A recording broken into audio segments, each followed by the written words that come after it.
তুমি মতিঝিল আইডিয়াল স্কুলে পড়তা না? জি ম্যাডাম। তোমার সাথে একটা মেয়ে পড়তো না, তাবাসসুম?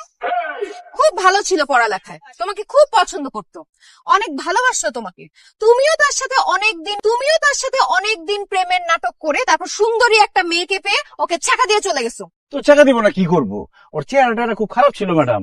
আর তার চেয়ে বড় কথা, ও আমার থেকে লম্বা ছিল। ওর সাথে যখন আমি হাঁটতাম তখন সবাই আমাকে বাটুল বলতো। এই জন্য লজ্জায়, ঘৃণায়, অপমানে ওর সাথে ব্রেকআপ করে ফেলছি, আরেকজনের সাথে প্রেম করছি। কিন্তু ম্যাডাম, আপনি এত কিছু কিভাবে জানেন? কারণ তাবাসসুম আমার বড় বোন, আর তুমি হচ্ছে আমার বোনের প্রতারক এক্স, আর আমি তোমার টিচার।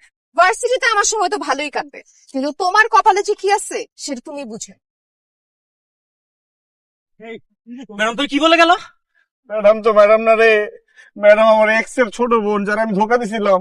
হায় আল্লাহ, এক্স এক্স মানে তো ক্রস, ক্রস মানে তো কাটা। ম্যাডাম তো তোরে কাইটাই ফেলবো বন্ধু, একদম। কি হলো?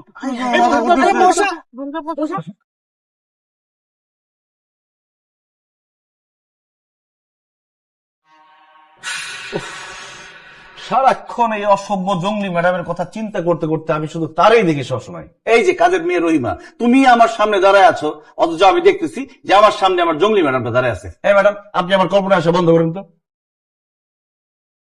এবার বুঝতে পারছো? কল্পনায় না, বাস্তবে আমি তোমার সামনে দাঁড়ায় আছি। জি ম্যাডাম, বুঝতে পেরেছি। গুড ইভিনিং, ভালো আছেন? আমি জঙ্গলি, তাই না? না ম্যাডাম, আপনি তো অনেক সুইট। আমি জঙ্গলি, আমার 14 গোষ্ঠী জঙ্গলি, জঙ্গলে আমাদের বসবাস। আমি তাই না? জি জি ম্যাডাম, কি বলেন? আপনি সভ্যতা, আপনি ভদ্রতা, আপনি শিক্ষিতা, আপনি মমতা। অসভ্যতা আমি, তাহলে ম্যাডামটা কি অসভ্য বলে? যাই হোক, এইসব হিসাব আমি তোমার সাথে পরে করছি। তোমার মা বাসায় আছেন? জি।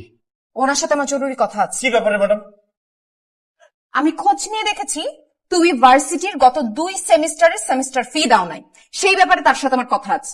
খবরদার ম্যাডাম, ভুলেও আমার মায়ের সাথে এই ব্যাপারে কথা বলবেন না প্লিজ। কেন?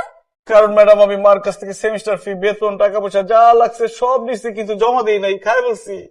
এখন আপনি যদি বলে দেন যে বাসা থেকে টাকা নিয়ে আমি ভার্সিটিতে জমা দেই নাই, খাই বলছি, তাহলে আমার মা আমার হাত খরচ, মোবাইল খরচ, বাইকের খরচ, শপিং খরচ সব বন্ধ করে দিবে, আমি না খেয়ে মরবো।